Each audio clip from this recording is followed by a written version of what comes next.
It was supposed to be an ordinary evening. I was in the kitchen cleaning up after dinner when the front door opened. Sarah walked in, her face flushed and her hair damp, claiming she'd been on an evening run. She kicked off her sneakers near the door and threw her hoodie onto the nearest chair, breathing heavily like she'd really pushed herself. "Good run?" I asked, glancing up. "Yeah," she replied quickly, avoiding eye contact as she grabbed a bottle of water from the counter. Needed to clear my head. Something felt off. At first, I couldn't quite put my finger on it, but then a faint smell reached me, a mix of alcohol and her usual post-run sweat. I said nothing, watching as she moved toward the bathroom with an unusual urgency. "I'm jumping in the shower," she called over her shoulder, not waiting for a response. I followed her with my eyes and noticed a dark, damp spot on the back of her sweatpants. It was small but noticeable, right in the center of her backside. My mind started spinning with possibilities. None of them good. I told myself it could be nothing. Maybe she'd sat on something, or it was just sweat, but deep down, I didn't believe it. The bathroom door swung shut, but didn't latch completely. The sound of the shower starting filled the house as I lingered nearby, unsure why I couldn't just walk away. Through the narrow gap in the door, I saw her pull off her shirt and toss it aside. Then, as she shimmied out of her sweatpants, my breath caught. There was no underwear underneath. Sarah wasn't the type to forget something like that. She was meticulous, almost overly so. The sight felt like a puzzle piece snapping into place, but the picture revealed was one I didn't want to see. I stepped back before she could notice me, my heart pounding harder than I wanted to admit. The smell of alcohol, the damp spot, the missing underwear. It all felt like more than coincidence. I stood there for a moment, grappling with what to do. Should I confront her? Wait for her to explain? Or do nothing and let this strange moment fester? Whatever was going on, it wasn't just an ordinary evening run. I couldn't shake the feeling that tonight was the start of a truth I wasn't ready to face. I moved toward the bathroom door, curiosity giving way to something heavier. Her sweatpants were in a heap near the sink, her phone peeking out from one of the pockets. I hesitated, glancing toward the crack in the door where steam was starting to escape. She wouldn't hear me over the rush of water. Without thinking too much, I reached into the pocket, pulled out her phone, and slipped back into the living room. My heart didn't race, and my hands didn't tremble. It was as if my body knew what to do, even if my mind hadn't caught up yet. I sank onto the couch and turned on the phone. The screen lit up, a flood of notifications greeting me. One caught my eye immediately. "I can still feel your hands on me. When can I see you again? Jason." The calm inside me hardened into something sharper. I swiped to unlock the phone. She hadn't changed her passcode, either out of carelessness or confidence, and I went straight to her messages. Jason's name was at the top of her recent threads, bold and waiting. I tapped it, and the conversation unfolded before me. It wasn't subtle. "You were incredible," Jason had written just hours earlier. "You have no idea what you do to me," Sarah had replied, and as I scrolled, the story began to tell itself. Weeks of messages escalating from playful banter to intimate confessions. They'd made plans to meet at hotels, at a bar I recognized as one she'd said her running group frequented, and even a mention of a weekend trip she claimed was for self-care. Photos followed, not explicit but personal. A candid shot of Jason smirking at the camera. Another of their hands entwined over a table. It wasn't just physical. Their messages were warm, filled with pet names and inside jokes. Jason wasn't some meaningless fling. He was someone she trusted, confided in, someone she'd given a piece of herself I thought was still mine. My thumb hovered over the screen as I read one of the latest messages. "I can't wait to hold you again," Jason had written. "Soon," Sarah replied. "I'll find a way. I always do for you." Her words hit me like a weight. The cold reality of what I was reading settled deep. I set the phone down, my breathing steady, but inside, a quiet fury began to rise. This wasn't just betrayal. IT wasn't an accident. It was deliberate, calculated, and months in the making. As I stood there, listening to the water pouring in the bathroom, I made my decision. Tonight, the veil had lifted, revealing a truth I could no longer ignore. Whatever came next wasn't about her choices. It was about mine. I was sitting at the kitchen table, her phone in my hand, when she finally emerged from the bathroom. Damp hair clung to her neck, and a faint haze of steam trailed her into the room. Her eyes met mine briefly, then darted to the table, scanning. "Have you seen my phone?" she asked, her tone casual, almost dismissive. I held it up, making sure she saw it clearly. Her expression flickered for a split second, surprise, maybe irritation, before settling into an unsettling calm. She walked over and slumped into the chair across from me, her limbs awkwardly sprawled. She looked like a marionette with its strings cut, her posture loose. Almost deliberately careless, her eyes, slightly glazed, carried a defiant arrogance. "So," she said, her voice slow and measured, as though testing the waters, "what do you want me to say?" The question hung in the air, and I stared at her, stunned by her audacity. Her lack of remorse was staggering, as if she didn't care, or worse, as if she thought none of it mattered. "Say something honest," I replied, my tone sharp and cold. "That would be a start." She laughed softly, the sound dry and humorless. "Honest?" she repeated, leaning back in the chair. "You've already gone through my phone, haven't you? What's the point?" "The point," I said, leaning forward, "is that I want to hear it from you. No excuses, no dodging, just the truth." She tilted her head, studying me like I was a puzzle she was trying to solve. After a moment, she let out a sigh. "Fine," she said, her lips curling into a faint, mocking smile. "Yes, I've been seeing someone. You already know that. So why pretend this conversation is about discovery?" Her words were like a slap, but I didn't flinch. "Why?" I asked, my voice steady but firm. She shrugged, the gesture casual, as though the question didn't deserve serious consideration. "Why not? You're always working, always busy, always so serious." I wanted something else. "Something else?" I repeated, my voice tight. "That's your justification?" She sighed again, this time with a hint of irritation. "You wouldn't understand." I stared at her, disbelief giving way to simmering anger. "You think I wouldn't understand? You think sneaking around, lying, and throwing away everything we've built is beyond my comprehension?" Her expression shifted, a flicker of unease breaking through her mask of confidence. "I didn't throw it away," she muttered. "I didn't mean for it to get this far." "But it did." I shot back, my voice rising. "You made choices, Lauren. Over and over again.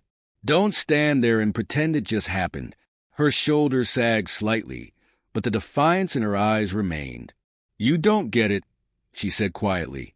"You've been so distant. It's like you're here, but you're not really here. Don't you dare make this about me," I said, my voice low but unyielding. "I've been here. I've tried. I've asked you if something was wrong, if there was something we needed to talk about, and every time you lied to my face." She opened her mouth to respond, but no words came out. For a moment, we just stared at each other, the silence in the room heavy and suffocating. "I want you to leave," I said finally, my voice steady but full of finality. "Tonight." Her eyes widened, the arrogance slipping away. "What?" she asked, the first real crack in her composure appearing. "You heard me," I said, standing up. "Pack your things and go. Stay with him. Stay with a friend. I don't care. But you're not staying here." Her lips parted as if to argue, but something in my face stopped her. She slumped back in the chair, her earlier confidence replaced by quiet defeat. The weight of her betrayal hung between us, like an impenetrable wall. When she disappeared into the bedroom, I sat at the kitchen table, gripping its edge as though it might anchor me. Her phone lay in front of me, dark and silent, its presence an unwanted reminder of everything I had uncovered. The air in the room felt heavier, and the ticking of the clock was the only sound as my thoughts churned. Anger bubbled up first, sharp, cutting, and all-consuming. It wasn't just the betrayal itself. It was the way she'd sat there, arrogant and unapologetic, treating everything we'd built as though it was disposable. But the anger didn't last long. Like fire on dry wood, it burned hot and fast, leaving behind an emptiness I couldn't ignore. Then came the sadness, a deep, crushing weight that settled in my chest. This wasn't just about infidelity. It was about all the lies that had led to this moment, the betrayal of trust that could never be repaired. Every memory we'd created now felt tainted, every shared moment twisted into something unrecognizable. I thought of all the times I'd trusted her, chosen to believe her vague explanations, brushed off my instincts because I didn't want to seem controlling or paranoid. Each instance of trust now felt like a knife in my back. I stood and paced the room, trying to process the enormity of what needed to happen next. This wasn't something that could be fixed. Trust, once broken, doesn't mend with promises or tears. It cracks the foundation, and without that foundation, everything crumbles. I walked to the bedroom and stood in the doorway. She was sitting on the edge of the bed, scrolling through her phone, her posture relaxed as if nothing had happened. The sight made my blood boil. "You need to leave," I said firmly, my voice steady but loud enough to leave no room for misunderstanding. She glanced up at me, a frown forming. "What are you talking about?" I said, "You need to leave. Pack your things and go. Tonight." Her face twisted in disbelief, then anger. "You can't be serious." "I've never been more serious." I crossed my arms and replied firmly, "You've made your choices, and now I'm making mine. You don't get to stay here after everything you've done." She stood there, her arms flailing slightly as she protested. "Where am I supposed to go? Do you really think you can just kick me out like this?" "That's exactly what I'm doing," I said, my voice steady and unmoved by her frustration. "I don't care where you go. Call him, call a friend, get a hotel. It doesn't matter to me. But you're not staying here." Her mouth opened, then closed as if she were searching for a response. "Finally," she said, her voice rising, "this is my house too." I shook my head. "Not anymore. You gave up that right when you chose to betray me. You have until tonight to pack your things and leave, or I'll do it for you." Her expression faltered, the false bravado cracking just enough for me to see the fear behind it. But I didn't back down. I couldn't. This was the boundary I needed to set, not just for her, but for myself.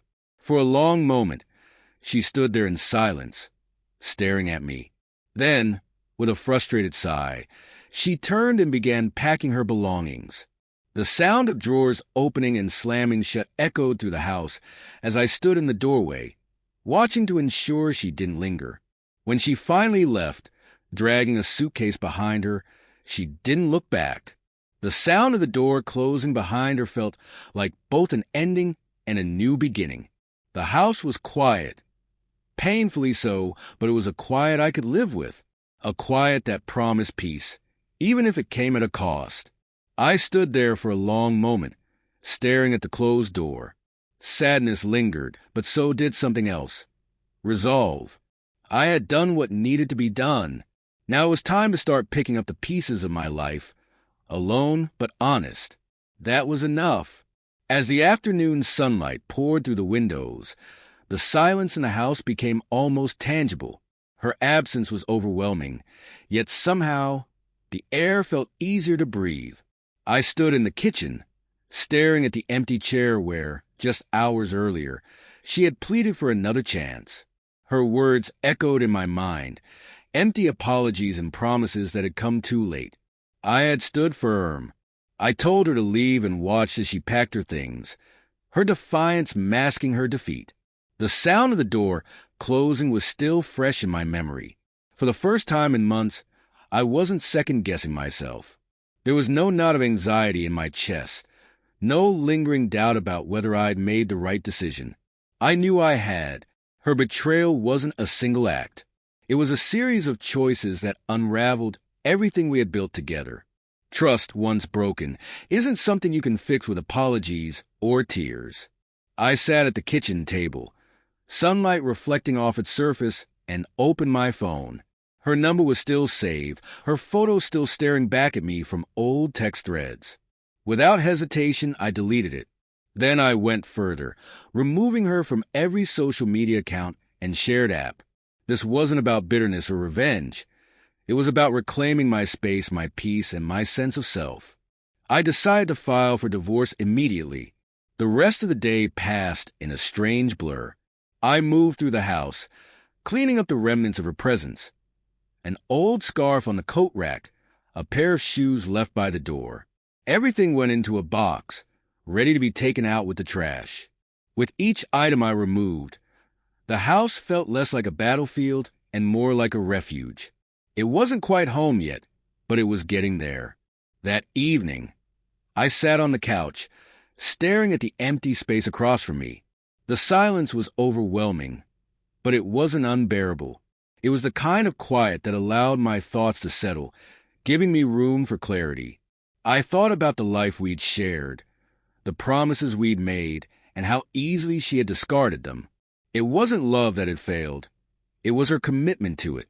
Over the next few days, I began piecing my life back together. I reached out to friends I hadn't seen in months, explained what had happened, and found their support unwavering. I started reclaiming hobbies I had put aside, filling my evenings with activities that reminded me of who I was before her betrayal took over my thoughts. The nights were still difficult, lying in the quiet darkness. It was hard not to replay the moments that led to this. The late nights, the missed calls, the lies I had wanted so desperately to believe. But each morning brought a little more distance, a little more clarity. As the weeks passed, I began to feel lighter. The house transformed into a space that reflected me, not the shadow of a broken marriage. I took down old photos, rearranged the furniture, and made the space my own. Each small change was a declaration. I was moving forward. Looking back, I see now that her betrayal wasn't the end of my life. It was the end of a chapter, one that needed to close, so I could begin a new one. Trust is fragile, and once it's gone, love alone isn't enough to hold a relationship together. I've learned that the hard way, but I've also learned something far more important. Walking away isn't failure, it's strength. Today, I stand on the other side of heartbreak, not unscathed but stronger. The pain lingers, but so does hope. This isn't the end of my story. It's just the beginning of a new one. Sometimes, choosing yourself is the hardest but most necessary step you can take.